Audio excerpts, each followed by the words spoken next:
French-backed troops have been fighting to retake the city of Gao, a key Islamist stronghold in the north of Mali. Both Gao's airport and the strategic Ouabari bridge have been secured, while fighting continues, and there are unconfirmed reports the rest of the city has now fallen. As part of a two-pronged assault, forces have moved through the towns of Djabali and Lere towards the historic city of Timbuktu. Our international editor, Lindsey Hilsum, is travelling with Malian forces from the town of Sevare through Bore towards Gao, and she's around 100 kilometres outside that city and joins us live. Lindsey, what's the latest there?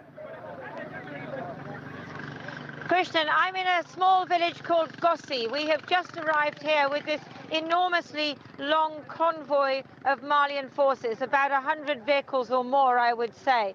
We got an extraordinary reception when we arrived. I think you're going to show those pictures in a few minutes. Now, as you can see, the sun is setting and the Malian troops are all here. Everybody seems happy to see them. These are people who did not support the jihadis. They did not like Al-Qaeda in the Islamic Maghreb at all.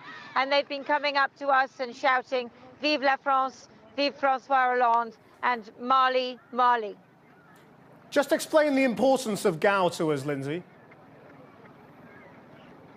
Gao is extremely important. There are three major cities in the north of Mali: Timbuktu, Kidal, and Gao.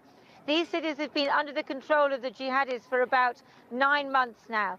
Means under the control of Al-Qaeda in the Islamic Maghreb, places where they can not only oppress the local population, how they have been cutting off the hands of suspected thieves, flogging people who smoke, forcing women to go out veiled, but also there's an airport in Gao which is of international standard. It has an all-weather runway. That has been in the hands of jihadis who are also drug smugglers, people smugglers, cigarette smugglers.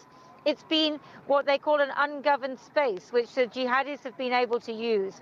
So to get these three cities back, Gao first today, is tremendously important to the French. What the Malians who we're with have to do is hold those cities. I think that might be more difficult. We can see the Malian troops around you. Are they equipped and able, do you think, to hold these areas that the French are taking? No, not really, and that's one of the reasons why there are troops from other African countries coming in. To the east, troops from Chad, who are very experienced in desert fighting, and others from Niger, that's the country to the east. They're massing on the border, ready to come in to help secure Gao. And another problem is that the Malian forces, they don't have a good reputation up here. Most of the Malian forces are black Africans from the south of the country.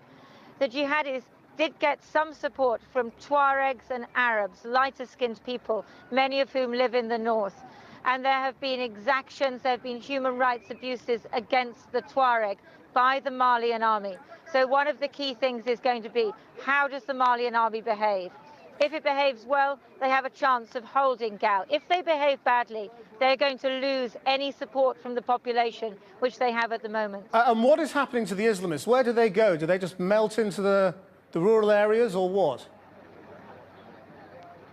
Well, they melted away into the desert. I think that if the camera swings around, you can see the desert here. And you can see that there are people walking along the road, and then there are a few goats and so on, and a mobile phone mast. And then beyond, there's nothing. There's desert. I should say walking past that camera now is a woman who is a lieutenant colonel, one of the few female lieutenant colonels in the Malian army.